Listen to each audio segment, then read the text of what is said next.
Hallelujah. ସମସ୍ତ ପ୍ରଭୁଙ୍କ ଦାସମାନଙ୍କୁ ଏବଂ ପ୍ରଭୁଙ୍କର କର୍ତ୍ତା କର୍ତ୍ତୀମାନଙ୍କୁ ସମସ୍ତ ଯେତେ ଜଣ ୟୁଟ୍ୟୁବ ଦେଖୁଛନ୍ତି, ୟୁଟ୍ୟୁବରୁ ମେସେଜ ଶୁଣୁଛନ୍ତି, ସେ ସମସ୍ତଙ୍କୁ ମୁଁ ନମସ୍କାର କୃତଜ୍ଞତା ଜଣାଏ। ସମସ୍ତଙ୍କୁ ମୋର ନମସ୍କାର। ପ୍ରେଜ୍ ଦ ଲର୍ଡ। ଆମେ ସମସ୍ତେ ଧ୍ୟାନ କରିବା ମାର୍କ ପୁସ୍ତକ 1 ପର୍ବ 40ରୁ 45 ପଦ। ଆମେ ସମସ୍ତେ ଚକ୍ଷୁ ବନ୍ଦ କରି ପ୍ରାର୍ଥନା କରିବା। ପବିତ୍ର ପରମେଶ୍ୱର ପ୍ରଭୁ, ତୁମର ମହାନାମକୁ ଧନ୍ୟବାଦ କରୁଛୁ ରାଜା। ଏତେବେଳେ ଆମେ ଯେଉଁ ଅଂଶଟି ପାଠ କରିବାକୁ ଯାଉଅଛୁ ପ୍ରଭୁ, ତୁମେ ହିଁ କଥା କୁହ, ତୁମେ ହିଁ ଆମମାନଙ୍କ ସହିତ ପ୍ରଭୁ କଥା କହ ବୋଲି ପ୍ରାର୍ଥନା କରୁଛୁ। ହେ ପ୍ରେମିକ ପରମେଶ୍ୱର, ମାର୍କ ଲିଖିତ ସୁସମାଚାର 1 ଅଧ୍ୟାୟ ତାର 40ରୁ 45 ପଦ ପ୍ରଭୁ, ତୁମେ ହିଁ ଆମମାନଙ୍କ ସହିତ କଥାବାର୍ତ୍ତା କରି ଆମମାନଙ୍କୁ ତୁମର ସେହି ଆତ୍ମିକ ଜୀବନ ଦାନ ପ୍ରଦାନ କରେ। ତେଣୁ ପ୍ରଭୁ ତୁମର ବାକ୍ୟକୁ ତୁମ ହାତ ସମର୍ପଣ କରି ଯୀଶୁଙ୍କ ନାମରେ ପ୍ରାର୍ଥନା କରୁଛୁ ପିତା, ଆମେନ୍। ମାର୍କ ପୁସ୍ତକ 1 ପର୍ବ ତାର 40ରୁ 45 ପଦରେ ଏହିପରି ଲେଖାଯାଏ। ଏଥିମଧ୍ୟରେ ଜଣେ କଷ୍ଟି ତାହାଙ୍କ ନିକଟକୁ ଆସି ଜାନୁପାତି ତାହାଙ୍କୁ ବିନୀତ କରି କହିଲା, ଆପଣ ଯଦି ଇଚ୍ଛା କରନ୍ତି ତାହେଲେ ମୋତେ ଶୁଚି କରିପାରନ୍ତି। ସେଥିରେ ସେ ଦୟାରେ ବିଗଳିତ ହୋଇ ହସ୍ତ ବିସ୍ତାର କରି ତାହାଙ୍କୁ ସ୍ପର୍ଶ କଲେ ଓ କହିଲେ, ମୁଁ ଇଚ୍ଛା କରୁଅଛି, ଶୁଚି ହୁଅ। ସେ କ୍ଷଣି କୁଷ୍ଠ ରୋଗ ତାହାଠାରୁ ଦୂର ହେଲା ଓ ସେ ଶୁଚି ହେଲା। ପୁଣି ସେ ତାହାକୁ ଅତି ଦୃଢ଼ ରୂପେ ଆଜ୍ଞା ଦେଇ ସେହି କ୍ଷଣି ବିଦାୟ କରି କହିଲେ, ସାବଧାନ, କାହାକୁ କିଛି କୁହ ନାହିଁ, କିନ୍ତୁ ଯାଅ ଯାଜକଙ୍କ ନିକଟକୁ ନିଜକୁ ଦେଖାଅ। ପୁଣି ମଶା ଯାହା ଯାହା ଆଦେଶ ଦେଇଅଛନ୍ତି ସେହି ସବୁ ଆପଣାର ଶୌଚକ୍ରିୟା ସ୍ୱରୂପେ ସେମାନଙ୍କ ନିକଟରେ ସାକ୍ଷ୍ୟ ଦେବା ନିମନ୍ତେ ଉତ୍ସର୍ଗ କର। କିନ୍ତୁ ସେ ବାହାରି ଯାଇ ସେହି ବିଷୟ ଅଧିକ ଘୋଷଣା କରି ଚାରିଆଡ଼େ ଏତେ କହିବାକୁ ଲାଗିଲା ଯେ ଯୀଶୁ ଆଉ ପ୍ରକାଶରେ କୌଣସି ନଗରରେ ପ୍ରବେଶ କରି ପାରିଲେ ନାହିଁ, ମାତ୍ର ବାହାରେ ନିର୍ଜନ ସ୍ଥାନମାନଙ୍କରେ ରହିଲେ। ଆଉ ଲୋକମାନେ ଚତୁର୍ଦିଗରୁ ତାହାଙ୍କ ନିକଟକୁ ଆସିବାକୁ ଲାଗିଲେ। ବାକ୍ୟବତୀ ପ୍ରଭୁ ସମସ୍ତଙ୍କୁ ଆଶୀର୍ବାଦ କରନ୍ତୁ, ଆମେନ୍। ଆଜି ଆମେ ଦେଖୁଛୁ ସେହି କୁଷ୍ଠି ଜଣକ ତା ବାସ କରିବା ସ୍ଥାନ ଅଲଗା, ଏପରିକି ତାକୁ ଭିନ୍ନ ଜାଗାରେ ରଖାଯାଉଥିଲା। ସେହି ସ୍ଥାନ ମାନଙ୍କରେ ସେମାନଙ୍କୁ ଖାଇବା ଯେକୌଣସି ଯାହା ବି ତାଙ୍କର ନିଜ ପରିଜନ ଦେଉଥିଲେ ସେମାନଙ୍କୁ ସେମାନେ ଏକ୍ସଟ୍ରା ଯାଇକି ତାକୁ ଖାଇବାକୁ ଦେଉଥିଲେ। ଆମେ ଦେଖୁଛୁ କଷ୍ଟି ଜଣକ ଯୀଶୁଙ୍କ ନିକଟକୁ ଜାନୁପାତି କରି ତାଙ୍କର ନମ୍ବର ଜୀବନ ନ୍ୟୁନ କରି କହିଲେ, ଆପଣ ଯଦି ଇଚ୍ଛା କରନ୍ତି ତାହେଲେ ମୋତେ ଶୁଚି କରିପାରନ୍ତି। ପ୍ରଭୁ, ମୋର ପ୍ରିୟର ପ୍ରଭୁଙ୍କ ଲୋକମାନେ, ପ୍ରଭୁ ସମସ୍ତଙ୍କୁ ଇଚ୍ଛା କରନ୍ତି।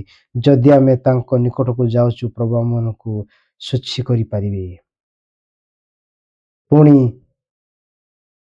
ଯୀଶୁଖ୍ରୀଷ୍ଟ ଯେତେବେଳେ କି ସେଇ ଦାସ, ଆପଣ ଯଦି ମୋତେ ଇଚ୍ଛା କରିବେ ଶୁଚି କରିପାରିବେ, ସେହି କଥା କହିବାରୁ ଯୀଶୁଖ୍ରୀଷ୍ଟ ଦୟାରେ ବିଗଳିତ ହେଲେ। ମୋର ପ୍ରିୟମାନେ, ଦୟାରେ ତାକୁ ବିଗଳିତ ହୋଇ ହାତ ସ୍ପର୍ଶ କରି କହିଲେ, ମୁଁ ଇଚ୍ଛା କରୁଅଛି, ତୁମେ ଶୁଚି ହୁଅ। ସେହି କ୍ଷଣି ସେହି କୁଷ୍ଠ ରୋଗ ତାହାଠାରୁ ଦୂର ହେଲା। ମୋର ପ୍ରିୟର ପ୍ରଭୁଙ୍କ ଲୋକମାନେ, ଯଦି ଆମେ ପ୍ରଭୁଙ୍କୁ ଯୀଶୁ ବୋଲି ସ୍ୱୀକାର କରିବା, ଯୀଶୁଙ୍କୁ ଆମେ ପ୍ରଭୁ ମୋର ନିଜର ଆତ୍ମାର ତ୍ରାଣକର୍ତ୍ତା ବୋଲି ଆମେ ସ୍ୱୀକାର କରିବା, ପ୍ରଭୁ ନିଶ୍ଚୟ ଆମକୁ ଶୁଚି କରିପାରିବେ। କିନ୍ତୁ ଆମେ ଗୋଟେ ବିଷୟ ଦେଖିବାକୁ ଯାଉଛୁ, ଆଉ ସେ ଯେଉଁ ବିଷୟକୁ ଆଶୀର୍ବାଦ କଷ୍ଟି ଜଣକ ପାଇଲେ ସେହି ବିଷୟ ତାଙ୍କୁ କହିଲେ। ପୁଣି ସେ ତାହାଙ୍କୁ ଅତି ଦୃଢ଼ ରୂପେ ଆଜ୍ଞା ଦେଇ ସେ ପୁଣି ବିଦାୟ କରି କହିଲେ, ସାବଧାନ, କାହାରିକି କିଛି କୁହ ନାହିଁ। ଏଇଟା ହେଉଛି ଆମମାନଙ୍କର ପ୍ରଶ୍ନବାଚକ ଚିହ୍ନ। ଯଦିବା ଯୀଶୁଖ୍ରୀଷ୍ଟ କହିଲେ କିଛି କୁହ ନାହିଁ, ତାର କାରଣ ରହିଅଛି। ମୋର ପ୍ରିୟର ପ୍ରେମିକ ଲୋକମାନେ, ଯଦି ଦେଖିବାକୁ ପାଇବା ଆମେ ମାର୍କ ଲିଖିତ ସୁସମାଚାର ତାର 9 ଆମେ ଦେଖିବାକୁ ଯିବା। ସେମାନେ ପର୍ବତରୁ ଓହ୍ଲାଇବା ସମୟରେ ଯୀଶୁ ସେମାନଙ୍କୁ ଦୃଢ଼ ଆଜ୍ଞା ଦେଇ କହିଲେ, ତୁମେମାନେ ଯାହା ଯାହା ଦେଖିଛ ସେହି ସବୁ ମୃତମାନଙ୍କ ମଧ୍ୟରୁ ମନୁଷ୍ୟପୁତ୍ରଙ୍କ ପୁନରୁତ୍ଥାନ ନ ହେବା ପର୍ଯ୍ୟନ୍ତ କାହାରିକି କୁହ ନାହିଁ। ଯେତେବେଳେ ପ୍ରଭୁ ଏହି ବିଷୟ କାହାରିକି କିଛି କୁହ ନାହିଁ। ଏହିପରି ଯୀଶୁଖ୍ରୀଷ୍ଟ ତାଙ୍କର ଶିଷ୍ୟମାନଙ୍କୁ ଗୁପ୍ତ ବିଷୟରେ ବୁଝାଇ କହୁଥିଲେ ଯେ ଏହି ବିଷୟ କାହାକୁ କୁହ ନାହିଁ। କିନ୍ତୁ କହିଲେ, ତୁମେ ଯାଇ ଯାଜକଙ୍କ ନିକଟକୁ ଦେଖାଅ। ମୋ ସାଙ୍ଗ ବିପଦ ଯାହା ଅଛି ସେଇ ବିଷୟ ଯାଇ ତୁମେ ଯାଜକଙ୍କ ନିକଟକୁ ଦେଖାଅ କହିଲେ। କିନ୍ତୁ ଏହି ବିଷୟ ସେ ଯାଜକ ନିକଟକୁ ନ ଯାଇ ଚାରିଆଡ଼େ କହିବାକୁ ଲାଗିଲେ ଯେ ଯୀଶୁ ଆଉ ସେମାନଙ୍କର ପାଖରେ ରହିଲେ ନାହିଁ। ସେ ନିର୍ଜନ ସ୍ଥାନ ମାନଙ୍କରେ ଯାଇ ରହିଲେ। ଯଦି ଆପଣ ଦେଖିବେ ଭଲ ଭାବରେ ପଢିବେ ଜାଣିବେ ମାର୍କ ତାର 40-45 ପଦ ଗୋଟେ ଗୋଟେ କରି ଆପଣ ମାନେ ପଢିବେ ଜାଣିପାରିବେ ବିଷୟ ଉପଯୁକ୍ତ ସେଇ ବିଷୟଟି ଠିକ ବୋଲିକି। ତେଣୁ ଯଦି ଆମେ ପ୍ରଭୁଙ୍କୁ ଯଦି ଆମର ଜୀବନ ସମର୍ପଣ କରିବା, ପ୍ରଭୁଙ୍କୁ ଆମେ ଯଦି ନିଜର ବ୍ୟକ୍ତିଗତ ପ୍ରାଣ ରୂପ କଥା ଆମେ ଯଦି ଗ୍ରହଣ କରିବା, ତେବେ ନିହାତି ପ୍ରଭୁ ଆମକୁ ଆଶୀର୍ବାଦ କରିବେ। ତେଣୁ ପ୍ରିୟର ପ୍ରଭୁଙ୍କ ଲୋକମାନେ ଯେପରିକି ଆମେ ପ୍ରଭୁଙ୍କୁ ପାଇବା ସେଥିପାଇଁ ଆମେ ସମସ୍ତେ ପ୍ରାର୍ଥନା କରିବାକୁ ପଡ଼ିବ। ନିଜକୁ ନମ୍ର ହେବାକୁ ପଡ଼ିବ। ଯଦି ଏହି ଗୋଷ୍ଠୀ ଜଣକ ଦୀର୍ଘ ବର୍ଷ ଧରି ସେ ଯୋଉ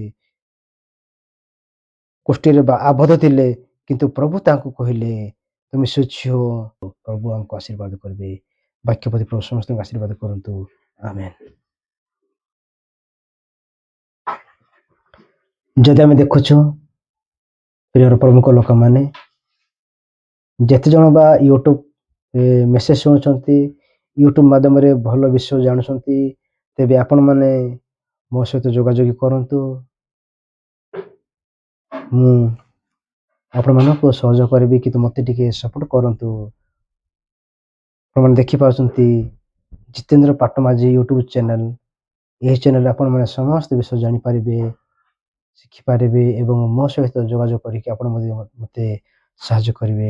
ଏହା ଆମର ପ୍ରାର୍ଥନା ବିଶ୍ୱାସ। ସମସ୍ତଙ୍କୁ ନମସ୍କାର। God bless you. Praise the Lord.